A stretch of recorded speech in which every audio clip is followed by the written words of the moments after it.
Okay, so one of the reasons why y'all are assigned Franklin's pre-revolutionary writings is that he was really key in helping to create the persona that we think of for the successful American man, like to this very day.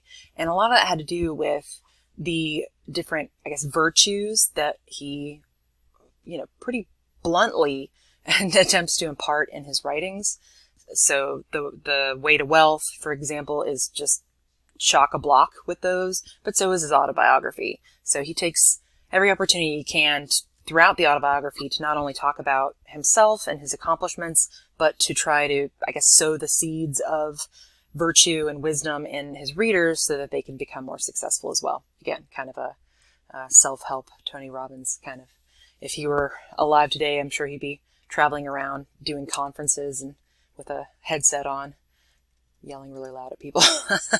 So this is one of the things I would have had y'all do in a face-to-face class, would be to find some examples of those virtues from The Way to Wealth and or his autobiography. So I might ask you to do that later on a test. It can happen.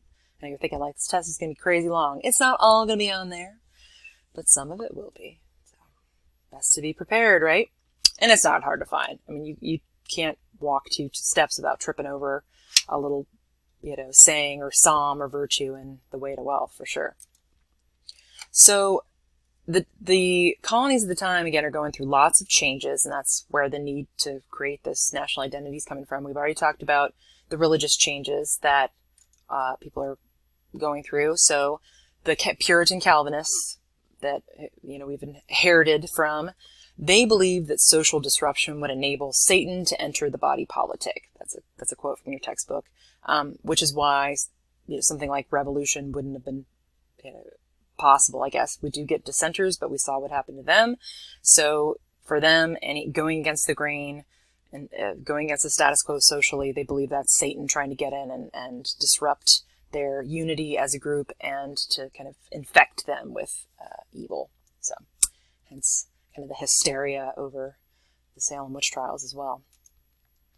Whereas with the Great Awakening, there's a challenge to those notions of a natural hierarchy of humans that the Puritans were so fond of, by preaching that the Bible says that all men are equal. So that's where we get, again, a much more democratized, open access kind of religious viewpoint, and a lot more denominations of churches than we had before. So for that philosophy, the idea is that the true value of a man lies in his moral behavior, not his social class. Now, was this actually, did they walk the walk as much as they talk the talk? Of course not. Of course not. But it does, at least for some people, kind of position them to be talking about and thinking about, all right, well, what does the monarchy have that makes them so special, that makes them qualified to tell us what to do? Who put them in charge, basically? Also, some major philosophical changes that were happening because of the Enlightenment, which we've already talked about a little bit, but it's really important. There's 2 different schools of thought happening at the time. One is much more conservative and one is much more progressive. So the conservative side was really feared social change, saw social changes as being disruptive and going to lead to chaos and anarchy, and it had a very negative view of human nature, that humans are inherently they will misbehave if you don't keep them on a tight leash at all times. So Thomas Hobbes, the philosopher, was really kind of preaching a terrifying message of beastly mobs rising up with this mob mentality and pitchforks and torches and everything, letting mob law and mob rule take the day. And he said that, and this is, you can't blame him for saying this, but he said that, when people get into groups together and the mob mentality takes over, they do not make good choices and good decisions. They do not do good things. It tends to become, rowdy and kind of hysterical. And of course, this is all kind of coming on the heels of the French Revolution, where, yes, mobs really did drag people out of their homes and imprison them and publicly execute them. And he was terrified of this becoming the norm everywhere. So He said it is not wisdom, but authority that makes a law. And he strongly believed that having, strong authority over the hoi polloi, the beastly, uneducated mobs, was crucial to maintaining order in society.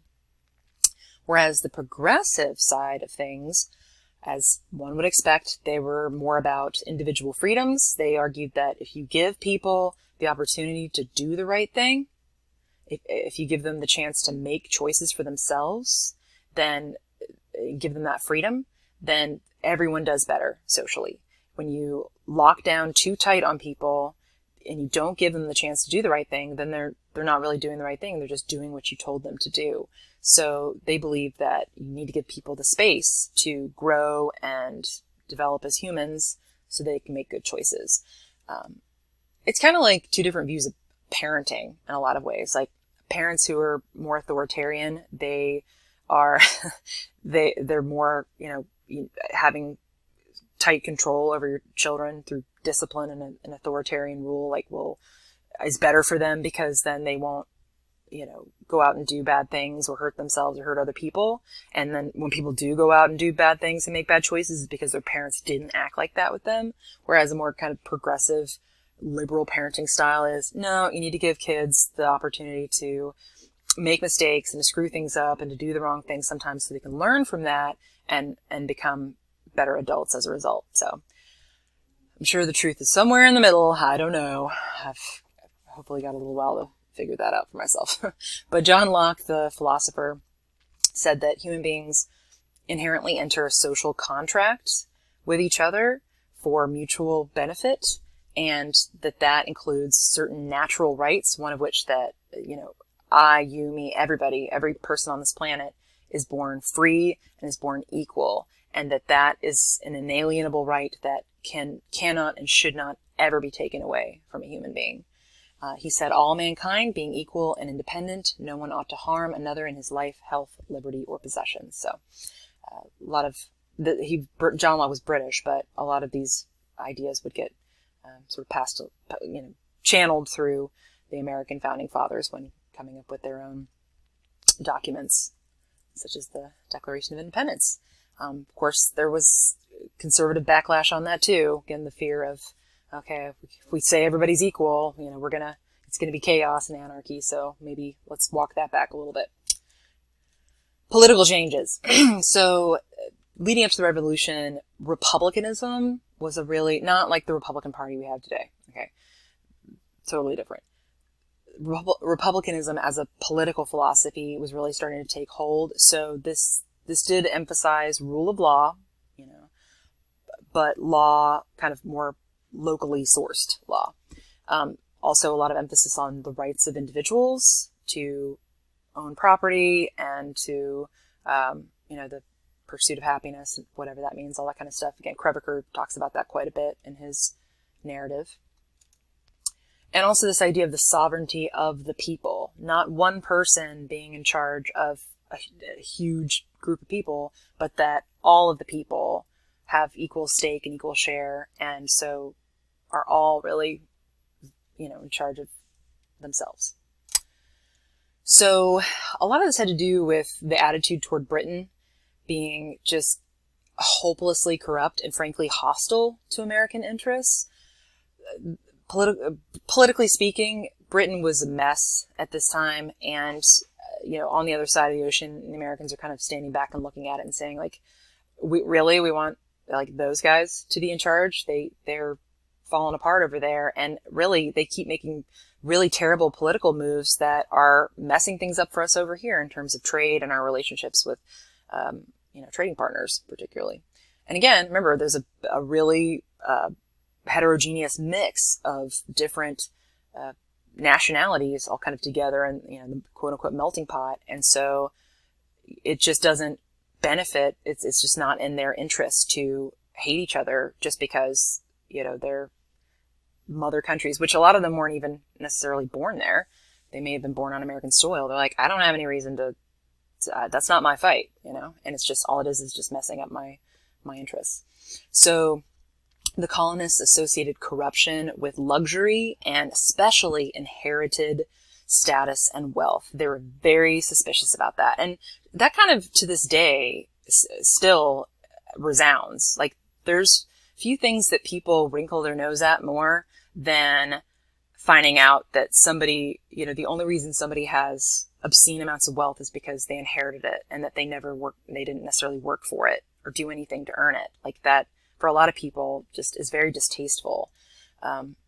We like the story of a person who, built their own empire rather than having everything handed to them, right? I mean, you know what I'm saying. Pulling yourself up by your bootstraps and all that kind of stuff. So this kind of political viewpoint really required men to put civic duty ahead of personal desires. Like, it's not just about you, it's about the greater good. And so sometimes you have to put your own interests aside for the interests of the greater good of all of us. So that's what makes it a republic, per se. Okay, so kind of circling back to Crèvecœur and Franklin, there's a lot of hypocrisy here, because with all their talk for equality and civic duty and all this kind of stuff, the corruption of aristocracy and an inherited status quo, there's still slavery and there's still mistreatment of Native Americans happening everywhere. So Crèvecœur and Franklin were really, I think, astutely aware of the hypocrisy of that. So one of the things that I would ask y'all to do is go back to the Crèvecœur and Franklin texts and find an example that criticizes slavery as a practice, as an institution, in light of all of those other supposed values. Just to be clear, for Franklin, the On the Slave Trade reading, that's one of your assigned readings, a lot of students get confused and think that that Benjamin Franklin is actually arguing like on behalf of, like he's like pro-slavery. But that essay is satirical.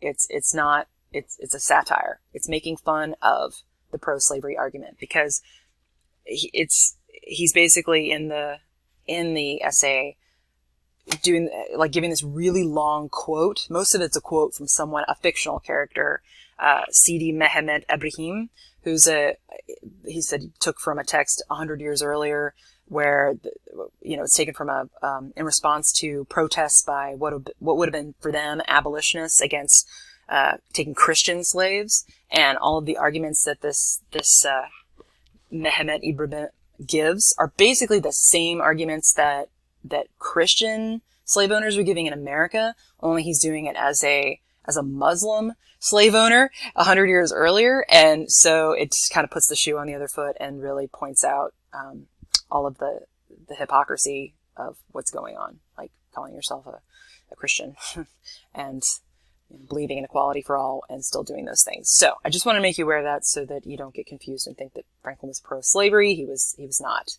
I mean, that was one of the things he changed his mind on over the course of his life.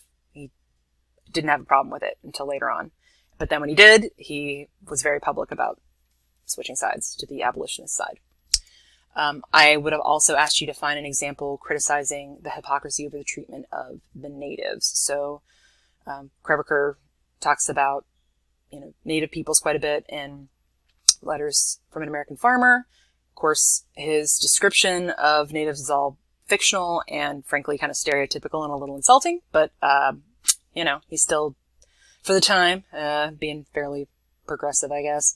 And then Franklin, of course, has his article, Remarks Concerning the Savages of North America, where he points out a lot of those hypocrisies. So please do read those and maybe make a few notes on these criticisms, because you might need to talk about them later.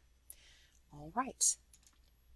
Oh, let's take a pause there before we get to Phillis Wheatley.